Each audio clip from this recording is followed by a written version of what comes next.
With us now from Capitol Hill, we have Republican Senator Rand Paul of Kentucky. Rand, I'm going to throw you a softball question since the president's being so mean to you. But you actually, I think, could do Republicans a service here. One of the chief complaints I've heard from Republicans and conservatives since this entire health care debate has begun is when we flash up headlines where the CBO says 32 million people will lose their health care coverage if there's just a repeal.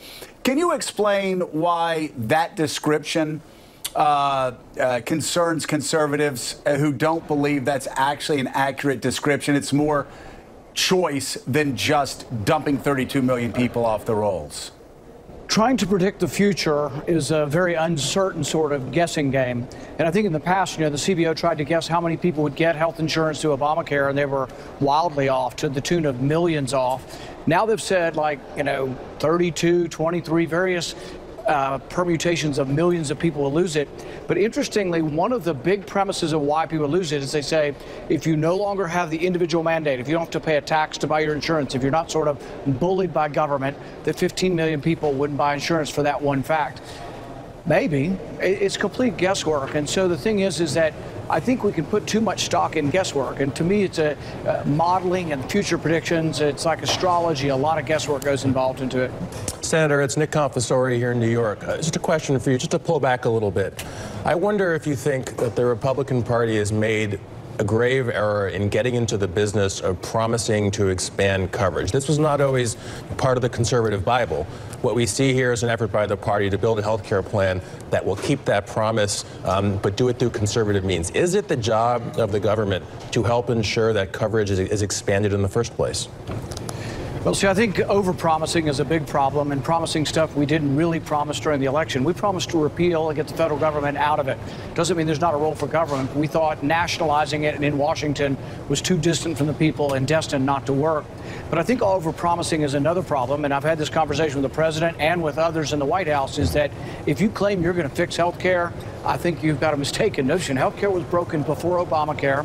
I think it got worse under Obamacare, and next year it will be bad. The main thing is the fundamental flaw of Obamacare is going to remain. The fundamental flaw is you have mandates on insurance that chase young, healthy people out of the market because it makes insurance expensive, and then you tell them, hey, but if you get sick, you can buy it after you're sick.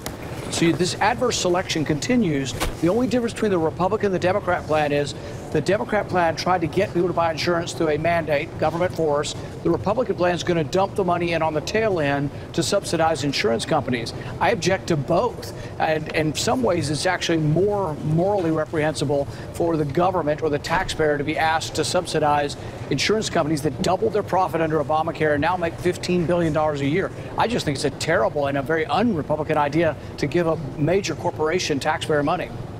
Senator, sort of a threshold question here. Do you favor the government providing an avenue to every American to have affordable and accessible health care? I accept the goal that everybody should get health care and it should be at a less expensive cost. I don't think the government does a very good job at distributing anything. Look at, the Soviet Union distributing bread. When the government gets in charge, look at the current post office trying to deliver letters. The government's just not very good at things. But do I want everybody to have insurance at a low cost? Yes. The main problem we have in our health insurance market is in the individual market. If you work for Toyota, you work for General Motors or Ford, you're pretty well protected. If your spouse gets sick, you don't lose your insurance, you don't lose your job, your rates don't go up. I want everybody in America to have group insurance. So everybody in that individual market, I would let them join an association. And my hope is that the vast majority, if not all, of the people flee the individual market and you no longer have it. Everybody in the individual market, you should be able to join the Restaurant Association, the Retailers Association, the Chamber, the NFIB. All kinds of associations could be buyers and purchasers of insurance, and we would defeat the problem of adverse selection by getting people the hell out of the individual market. All right, Senator Rand Paul, we thank you for coming on. Greatly appreciate it.